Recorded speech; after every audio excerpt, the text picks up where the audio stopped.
In this modern era, it's easy to get caught in a whirlwind of monotonous life. Our screens, like black mirrors, often reflect a version of ourselves we hardly recognize, endlessly scrolling, seeking validation and likes, and wearing a facades where being genuine often takes a back seat to fit in with the crowd.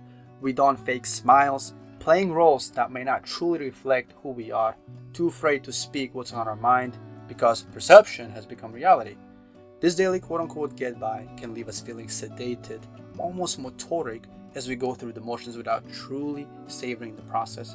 I hope to start a series, a documentation of sorts, my journey in breaking through this parasitic brain plague in a way that is interesting, authentic, and not like other self-help mental masturbation guides that are already up on YouTube.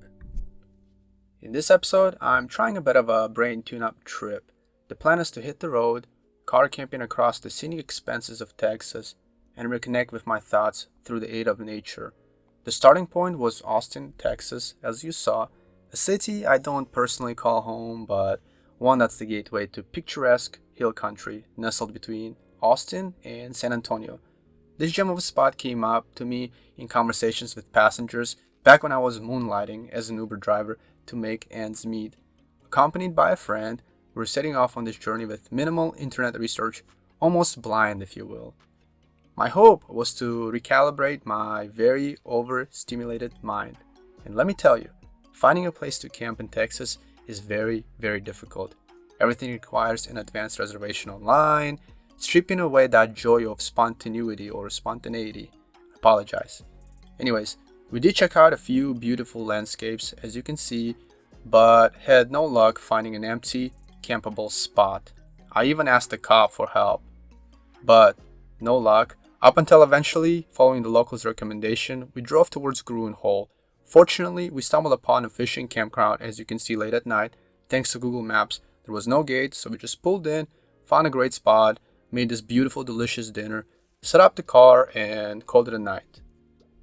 In the middle of the night, I had to take a piss. Keep in mind we're sleeping inside the car and the doors are locked via car keys from the inside.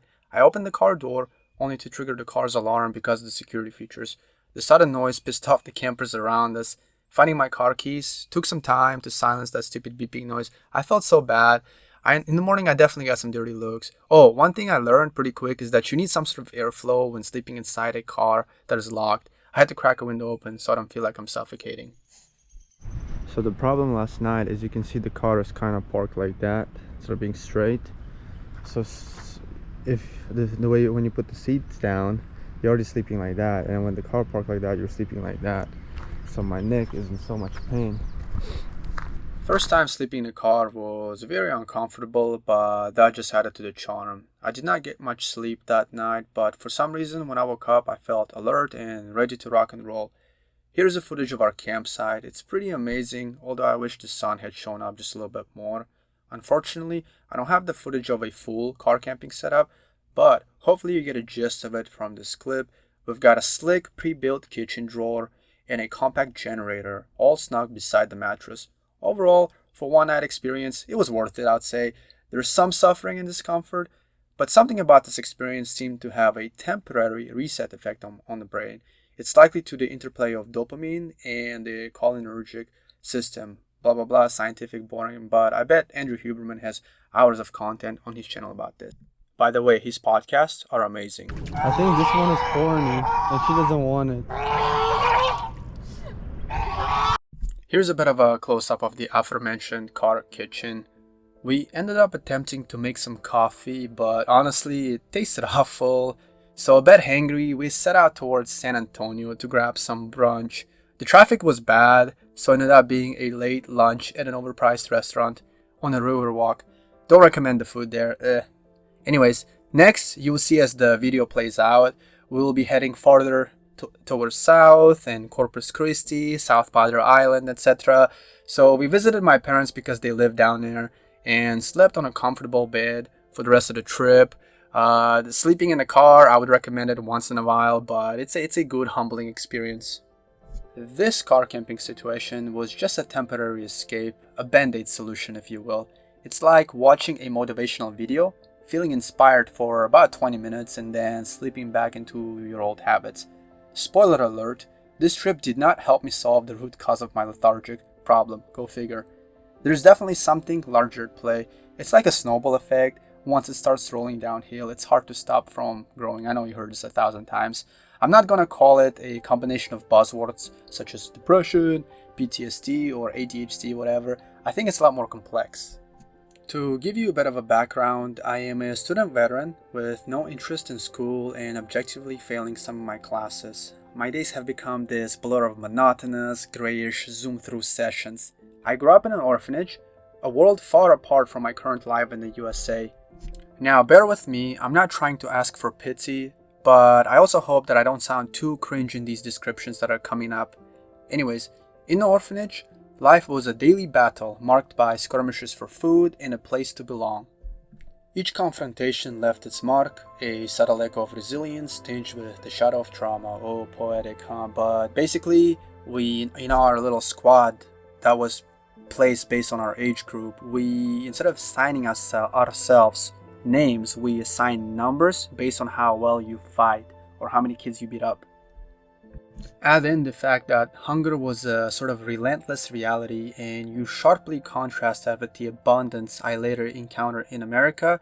You have the shift from struggle to stability, which of course left a profound impact on me. For a long time, I was able to avoid thinking about the past by using these internet addictions as a distractions. But now, as an adult, you have less and less time to spend on the internet and more time required to get your shit together. I'm confronted with this task of unpacking that complex past, since it's been ruining my relationships and my ability to properly connect with other people, which is more important now than ever. And I have many acquaintances, but very few people I can call friends. Today's world is oxymoronic in a sense that life is very, very easy if you let it be, but the world can be really rough or very tough. You face distractions at every turn with provocative images bombarding you on social media. Man, I probably shouldn't even go there. You try to filter them out, but somehow they still end up on your Instagram feed.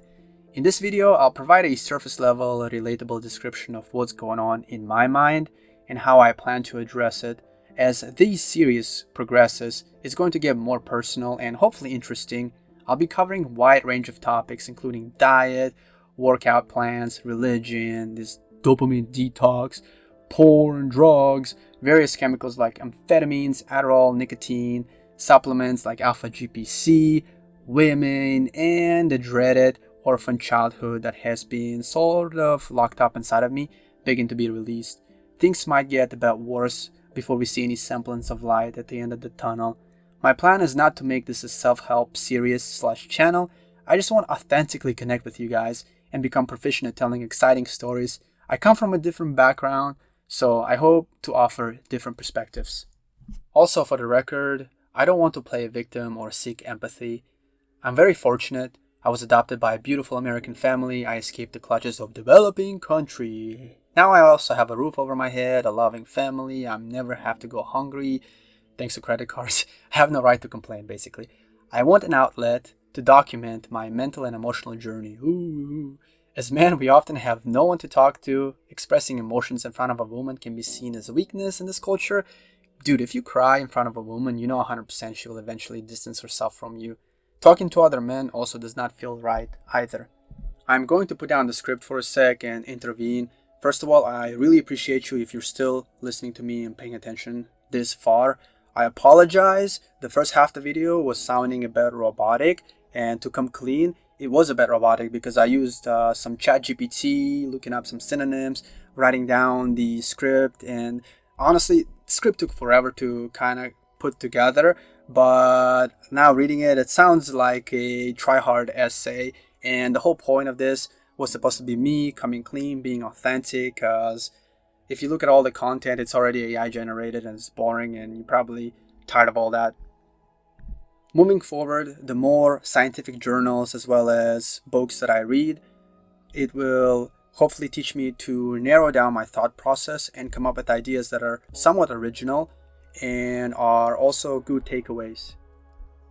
By the way, I ended up ruining my friendship with the friend I went on this car camping trip with. It was all my fault. My pent up anger and disappointment in myself due to inaction and laziness got better of me. It manifested in a form of insecurity, and I ended up saying horrible things to her.